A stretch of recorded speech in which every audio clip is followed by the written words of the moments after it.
There's one thing that changed on Etsy this year and no one's talking about it. It's impacting every single Etsy seller. And if you don't know about it, it's probably making your listings more invisible. And it's truly one of the biggest reasons you're not seeing traffic and sales. And it is your fonts. Whether you have fonts incorporated in the product or you're using fonts in your banner and your text overlays, I've spent hours researching this and I've identified themes and what makes your shop and your listings look super outdated and not worthy of clicking into. I will be delivering to you actual fonts, showing you where to get these fonts, and then we're gonna do a deep dive into Canva. Let's look at some things to stay away from. So this is a great example of banner fonts. We wanna stay away from banner fonts. We also wanna stay from any font duos or font pairings that are super similar. This looks almost like a very similar hand-drawn, one all caps, one not all caps. We don't wanna use two things that are super similar. We wanna be staying away from anything like this. It's like an all caps font with like a light feathery script. Also, we want to stay away from anything that's combining two different serif styles with equal spacing between the lettering. This is alone killing the design. We also want to stay away from anything like this where the font just is feeling like an afterthought to the design. We want them fully integrated, enmeshed. Let's jump into some examples of what to do. This is a really cool font. It's much more artisan feeling, uneven, imperfect. This is another one I'm loving, Milk Bar. If you are looking for like a thick all caps style font, I love it with the shadow effect and the outline as well. Anything you're using where it's like one word, two words, a short phrase. This is another one I really like that is a softer, thicker font. You can see it comes in different weights, especially combining different sizes of this one font so that the text is all about the same width. This is also another all caps font I love. It's called Chonky Fonty. You know, it's a serif style, but it's very kind of retro feeling, nice, like imperfect edges. Okay, so those are some ones that we love. Let's jump back into some other ones that we want to stay away from. Now, if you are someone who goes to Etsy to buy these big bundles of SVGs, I would stop doing that. So like all of these fonts look super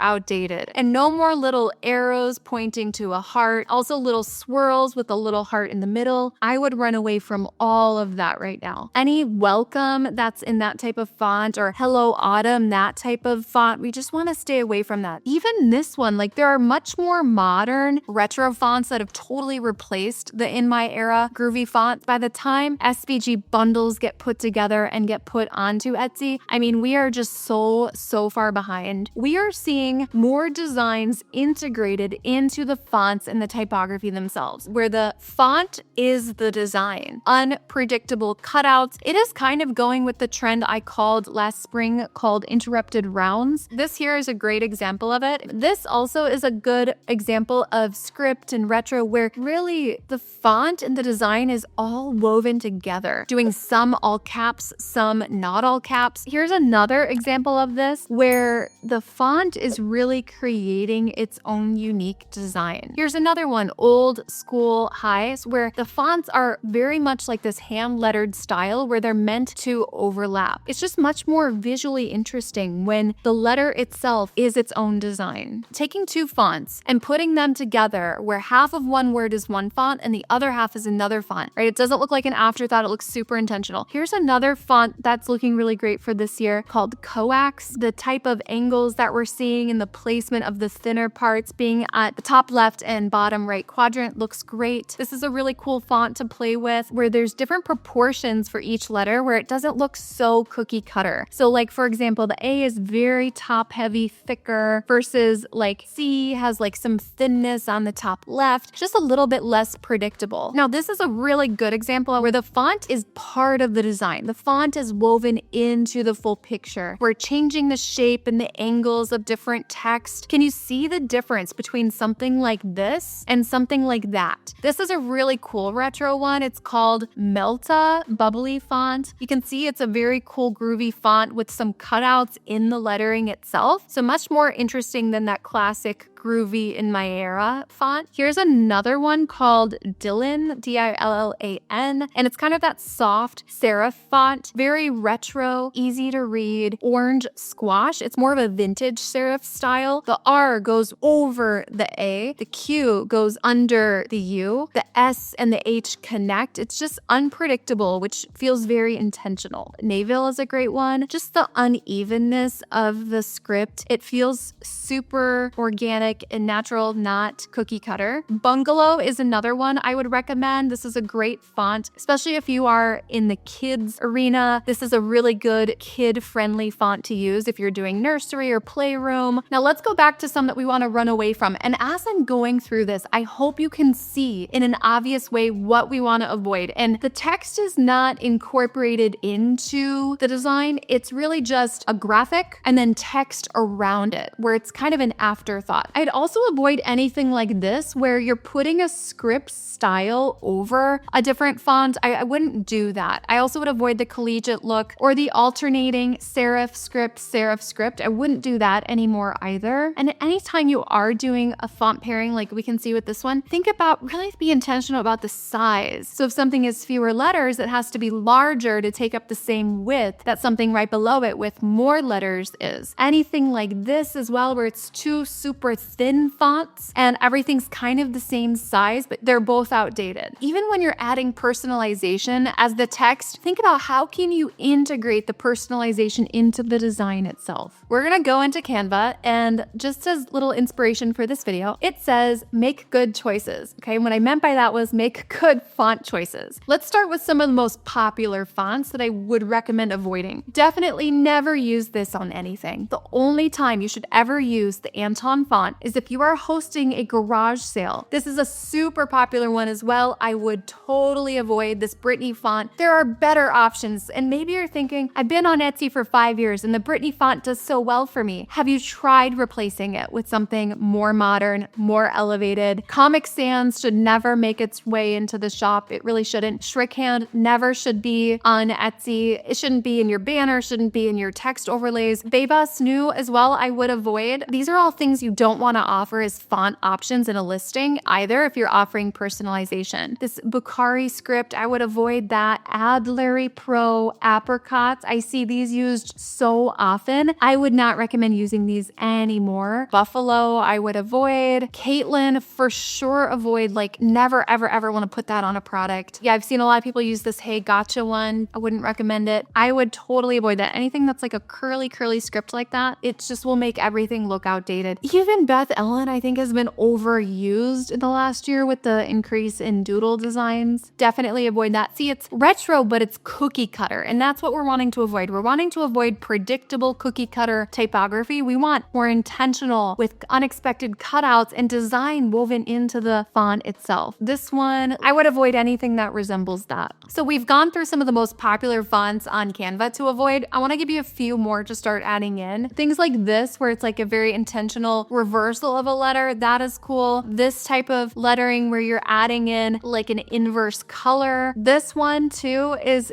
very interesting, very angular. And this is from FontStand. They sometimes have interesting options. Maybe instead of having a lot of detail and lines in the design itself, you are placing the lettering on the actual thing. So here's like a bird fully filmed in with this kind of textured pattern, kind of almost like a stone look to it. And the lettering matches the background color behind the bird so that it feels like it's cutouts on the bird itself to create that text. Here's another one, Dynastry, really modern, kind of retro look. This is funny, Damn Tired. This is also a really cool look. And again, you can always take screenshots of things and ask Google or ChatGPT to find you a similar font. Radnick is a really great one that you could purchase as well, very retro. So I hope this was helpful to you. There is no reason to let outdated fonts hold your shop back. And if you need a fresh set of eyes and you're wondering, wait, is it my fonts that are holding me back? We are happy to look at your shop and let you know. We have done private coaching for thousands of Etsy sellers. And if you're interested in that, you can always book a free call in the comments. You'll meet with an enrollment director and we can talk over some custom options to coach you on your Etsy shop. All right, I'll see you all in the next video.